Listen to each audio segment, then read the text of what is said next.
Sausage balls are one of those iconic dishes that always pop up around the holidays. Everywhere you go, just turn around and poof, there they are. They're loaded with some delicious pork and cheese. The problem with the traditional version is that they're also loaded with carbs. But my version is not. You can eat these guilt-free, and the best thing is if you bring them to a holiday gathering or a family event, nobody's gonna know they're keto. Let me show you how to make these right after this.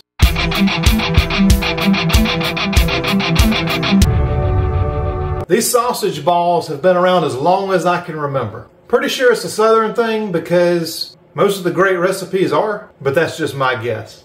I do know we used a lot of Bisquick down here in the South, and so the way I like to make these is with almond flour and some baking powder instead of the Bisquick.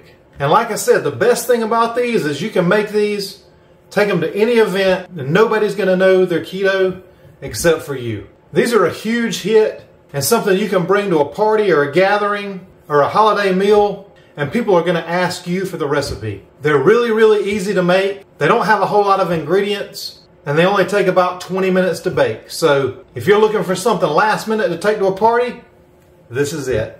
You're gonna love these. Let me get the ingredients together, and let me show you what you're gonna need to make them. You're gonna need a pound of sausage. Now this is the Walmart brand. I was at Walmart looking for sausage, and I looked at the Carolina Pride, I looked at Jimmy Dean. All of them had MSG in it, and I try to avoid MSG. This one's pretty clean. Pork, water, salt, spices, and sugar. But sugar is the last ingredient, so I don't really care that much about that. And you're either going to find sugar or dextrose in every single sausage that you find. If you look right there, there's not much in there. You're going to need some almond flour. You're going to need some baking powder.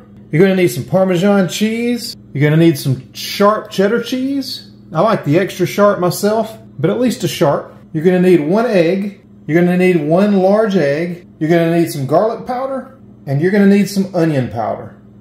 Super simple. I'm going to go ahead and measure out all these ingredients, grate my cheese, and then I'm going to show you how to put this together. And what I like to do now that I have all my ingredients measured out is go ahead and preheat the oven to 350 degrees. So I have all my ingredients measured out here.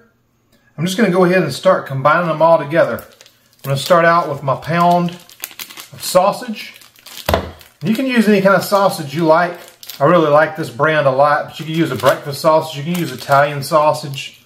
This is the traditional way to do it. I'm going to add in my almond flour, and I've mixed my baking powder, my onion powder, and my garlic powder together. I'm just going to pour those in. And I'm going to take the egg and beat it, just so it incorporates into this mixture better. I'll go ahead and pour that in. I'm going to go ahead and add in my cheeses. And although I would love to find a better way to do this, there's no way to do it other than just get in here and mix all this together until it's really well combined.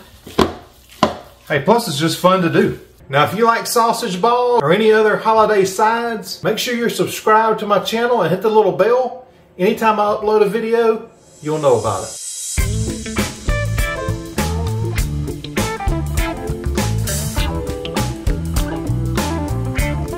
So now that that's all combined like that, what I have here is just a large baking sheet. I've lined it with some aluminum foil, and I've put a cooling rack on top. I'm just going to take one of these cookie scoopers and scoop out a good solid rounded portion like that. Put it right on here. It's just kind of rounded over the top like that. You can see that on the side. And just put it right on.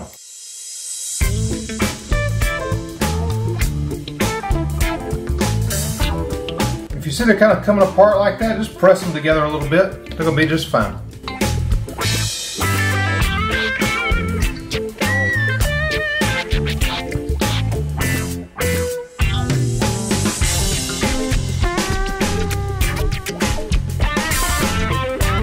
And what I like to do when I get them all rolled out like this is just kind of press them a little bit, just to get them together a little bit more.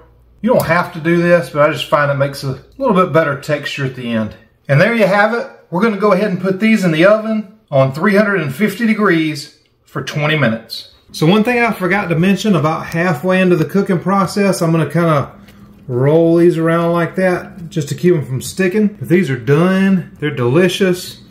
And I like to serve these with a little bit of the cranberry sauce. And I'll put a link to that video right up here. These are going to be delicious, and I hope you enjoy them. Man, what a great appetizer, and something you can feel good about making, knowing you're sparing yourself all the carbs, but you can still have a holiday favorite. Now, if you're wondering what to make alongside these for the main course, I'm going to put a video right up here that'll give you some great ideas for other things you can make. And I know you're going to find some stuff in there you're going to love. Thank you so much for watching my channel. Please enjoy this recipe and share it with people that you know that are looking for good low-carb alternatives to your favorite standard American foods. Let's go eat some sausage balls, and I'll see you on the next video.